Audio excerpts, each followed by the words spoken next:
A 78-year-old man stood at the front gate of Fort Braxton, in a pair of faded khaki trousers and a windbreaker that had seen better days. The guard looked him up and down, barely hiding a smirk. "Sir, this is an active military installation. You can't just wander in." The old man said nothing. He just held up a visitor pass his grandson had arranged and waited. The guard waved him through like he was letting in a stray dog. What happened next made that guard, a cocky colonel, and every single soldier on that base stand at rigid attention with tears in their eyes. If you believe veterans deserve respect no matter how old they get, comment the word honour right now. His name was Earl Hadley. 78 years old, 5'10", though time had shaved an inch or two off his frame. He walked with a slight limp, the kind most people assumed came from a bad knee or arthritis. It did not. His hands were rough and scarred across the knuckles, but he kept them in his jacket pockets most of the time, so nobody noticed. He lived alone in a small house outside of Fayetteville, North Carolina, about 40 minutes from the base. His wife, Margaret, had passed 6 years earlier.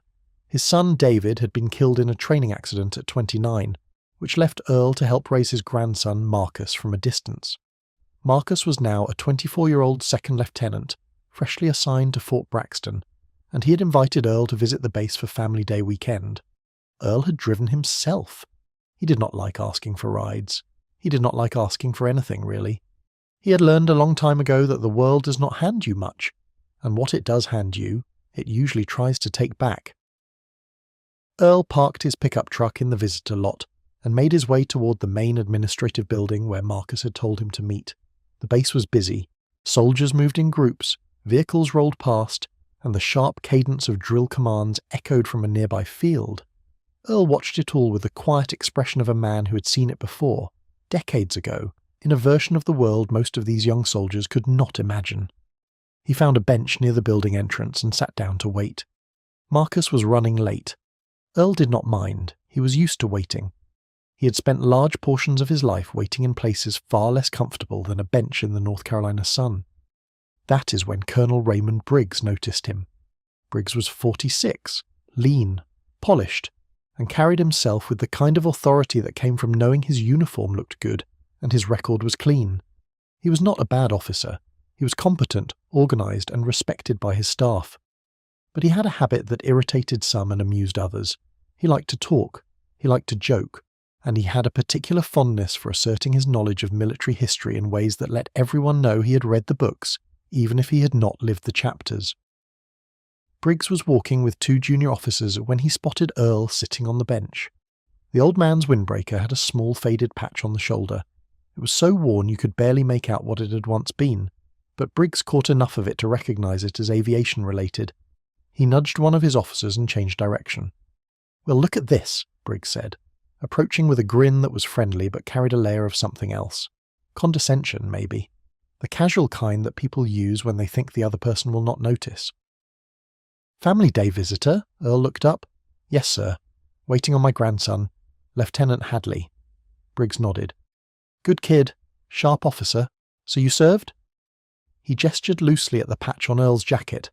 Earl glanced down at it as if he had forgotten it was there. "I did." "What branch?" "Air Force." Briggs leaned back slightly, crossing his arms. "Air Force. Outstanding. What did you fly?" Earl paused for just a moment. It was a small pause, the kind most people would not catch, but it was there. "A few different airframes," he said quietly. Briggs chuckled and looked at his junior officers. "A few different airframes. Love it. Classic veteran answer." He turned back to Earl with a wider grin. "All right, old-timer, humour me. What was your call sign?" He said it the way someone asked a child what they want to be when they grow up. Playful, patronizing. The 2 junior officers smiled politely. Earl looked at Briggs for a long moment. His eyes, pale blue and slightly clouded by age, held something that the colonel did not recognize. It was not anger. It was not amusement. It was distance.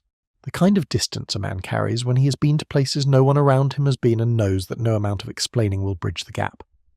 Then Earl said it, quietly, almost like he was saying it to himself. "Widowmaker." The silence that followed lasted maybe 3 seconds, but it stretched. Briggs's smile did not disappear all at once. It faded in stages. First the corners of his mouth flattened, then his jaw tightened, then his arms uncrossed and dropped to his sides. One of the junior officers, a captain named Torres, tilted his head slightly. He had heard that name before, not in a book. In a classified briefing summary he had read during his intelligence rotation 2 years prior. Widowmaker was referenced in a redacted mission file from 1972. The name was listed alongside a confirmed 23 aerial engagements over North Vietnam across a 14-month deployment. 23 engagements, 17 confirmed kills. No American pilot in that theatre had a higher single tour count. The pilot was never publicly decorated beyond standard service awards because the missions were conducted under operational security protocols that kept them out of the press and off the record for decades. The name Widowmaker was not a boast. It was a designation given by North Vietnamese radio operators who had learned to fear the specific radar signature of one F-4 Phantom that always seemed to find them. Torres swallowed hard.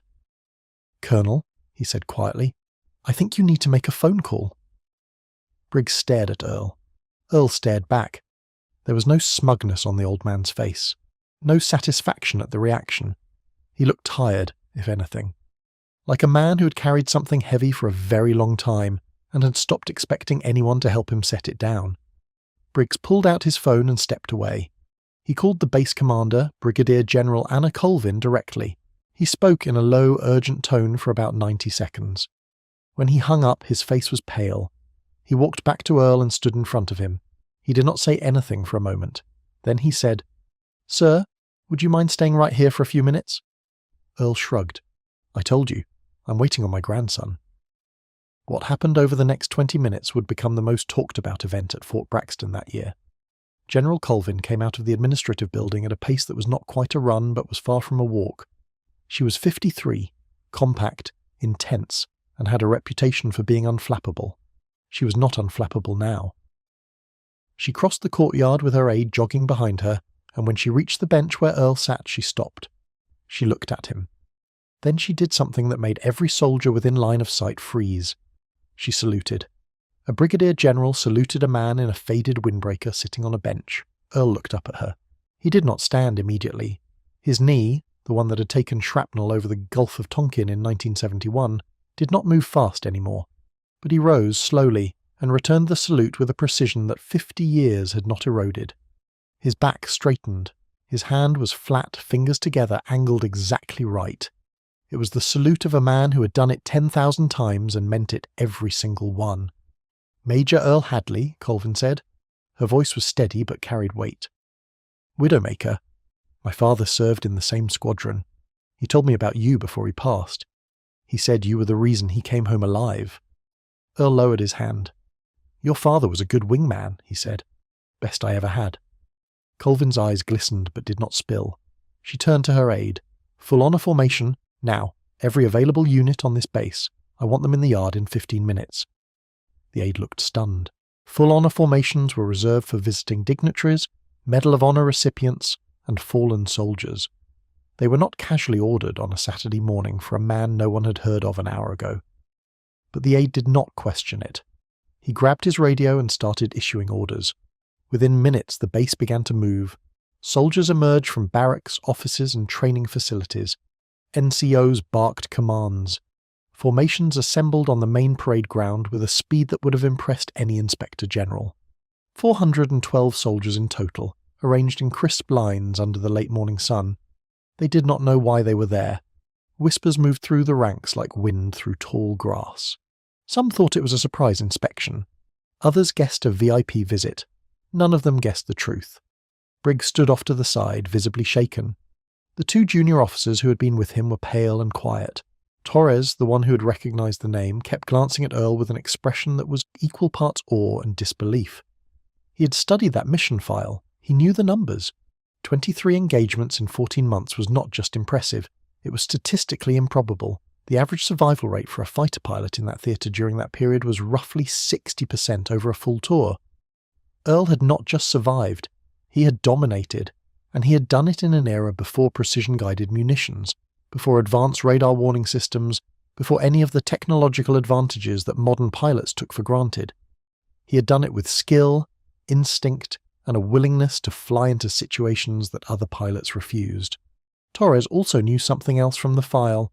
The name Widowmaker carried a second meaning that the North Vietnamese had not intended, but that history had confirmed. Of the 17 enemy pilots Earl shot down, intelligence later confirmed that at least 11 of them had been married. Earl had never spoken publicly about that detail. He did not think about numbers. He thought about the fact that somewhere on the other side of each of those engagements was a person doing the same thing he was doing, trying to complete a mission and get home alive. He did not celebrate his kills. He acknowledged them, reported them, and moved on to the next sortie. That was how you survived. You did not dwell. You flew. General Colvin personally escorted Earl to the front of the formation. He walked slowly, his limp more pronounced than before, either from the walking or from the weight of the moment. She positioned him at the centre, facing the assembled soldiers, and then turned to address them. "Listen carefully," she said, her voice carrying across the yard with command authority that silenced every murmur. "The man standing beside me is Major Earl Hadley, United States Air Force, retired. During the Vietnam War, he flew 147 combat missions in the F-4 Phantom. He was engaged by enemy fighters 23 times. He shot down 17 of them. His call sign was Widowmaker, and if you have studied aerial combat history at any level beyond the basics, you know that name. He was never given the recognition he deserved because of the classified nature of his missions. That changes today, on this base, right now." She paused. "This man is the reason my father came home from Vietnam. He is the reason I exist, and he is the grandfather of one of your fellow officers, Second Lieutenant Marcus Hadley, who I expect is somewhere in this formation trying very hard not to cry." A ripple of movement went through the ranks as heads turned slightly. In the third row, a young officer with Earl's same pale blue eyes was, in fact, trying very hard not to cry. He was failing. Colvin turned back to the formation. Present arms. 412 soldiers saluted in unison. The sound of boots shifting and arms snapping up was like a single thunderclap. Earl stood there, surrounded by it, and for a moment he did not move. He looked out at the rows of faces, young faces, faces that reminded him of the men he had flown with, the men he had lost, the men who had never come home. He saw his son in them. He saw his grandson. He saw himself 60 years ago, standing in a formation just like this one, young and scared and certain that whatever came next, he would face it because that was what you did. You faced it. He raised his hand and returned the salute. His arm trembled slightly, not from weakness, from the effort of holding back 50 years of silence that was finally in this moment being heard. The salute held for 10 full seconds. Then Colvin gave the order to recover, and the formation dropped their hands. But nobody moved. Nobody spoke. The only sound was the wind crossing the parade ground, and somewhere in the third row, a young lieutenant quietly weeping for a grandfather he thought he knew, but was only now beginning to understand. Briggs walked forward. He stopped directly in front of Earl and stood at attention. His face was tight with something that was not embarrassment, or not only embarrassment. It was shame, the specific, precise shame of a man who realizes he has been playing at something that another man actually lived. "Major Hadley," he said, and his voice cracked on the second word. He cleared his throat. "I owe you an apology. I addressed you without the respect you've earned, and there is no excuse for that." Earl looked at him. He studied the colonel's face for a long moment, reading it the way he used to read instruments in a cockpit, quickly, accurately, looking for what mattered. Then he did something that surprised everyone. He extended his hand. "Colonel, I've been called worse things by better enemies. You didn't know. Now you do. That's enough." Briggs took his hand and shook it. His grip was firm, but Earl's was firmer. The handshake of a man who had pulled a stick through 9G turns and kept his hands steady while doing it. Briggs nodded, released the grip, and stepped back. He saluted. Earl returned it. And something passed between them that words would have only diminished. Marcus broke from the formation. He walked to his grandfather, regulation be damned, and wrapped his arms around him. Earl stiffened for just a second, the reflex of a generation that did not embrace in public, and then he softened. He put his hand on the back of his grandson's head and held him. "I didn't know, Grandpa," Marcus whispered. "I didn't know any of it. Why didn't you ever tell me?" Earl was quiet for a moment. "Because it was never about telling, son. It was about doing. The telling part doesn't matter much." Marcus pulled back and looked at him. It matters to me." Earl's eyes, pale and clouded and ancient, sharpened for just a second. He saw his son in Marcus's face. He saw Margaret. He saw every reason he had ever had for climbing into a cockpit and flying towards something that wanted to kill him. "Then I'll tell you," he said quietly. "All of it. When we get home, I'll tell you everything." Marcus nodded, unable to speak. General Colvin approached them. She had composed herself, but the edges of her composure were thin. "Major Hadley, with your permission, I'd like to do something that should have been done a long time ago. I've already contacted the Air Force Historical Office. I'm requesting a formal review of your service record with the goal of securing appropriate recognition. I can't promise anything, but I can promise I'll fight for it." Earl shook his head slowly. "General, I appreciate that. But I didn't do what I did for ribbons. I did it because the man on my wing needed me to, and the men on the ground needed me to, and because that's what the mission required." Colvin nodded. "I know. That's exactly why you deserve them." She paused. "My father's name was Captain Robert Colvin. He flew with you over Hanoi in '72. He told me you pulled a MiG off his tail at 800 feet with a deflection shot that the weapons officer said was impossible. He said you told him afterward that impossible just means nobody's done it yet." Earl blinked. The faintest trace of a smile crossed his face, the first one anyone had seen all day. "Bobby Colvin," he said softly. "Couldn't navigate worth a damn, but could fly circles around anyone in the squadron." Colvin laughed. It was a short, wet laugh. "That sounds like him." She straightened. "Major, you're welcome on this base any time. No visitor pass required. I'll make sure every gate guard on this installation knows your name and your call sign." Earl nodded. "That's kind of you, General. But all I really need is to see my grandson." The formation was dismissed, but the soldiers did not scatter immediately. Many of them lingered, watching the old man with new eyes. Word spread fast, the way it always does on a military base. By lunchtime, every soldier at Fort Braxton knew the name Earl Hadley. By that evening, someone had pulled up an old squadron photo from 1971 and posted it in the common area of the main barracks.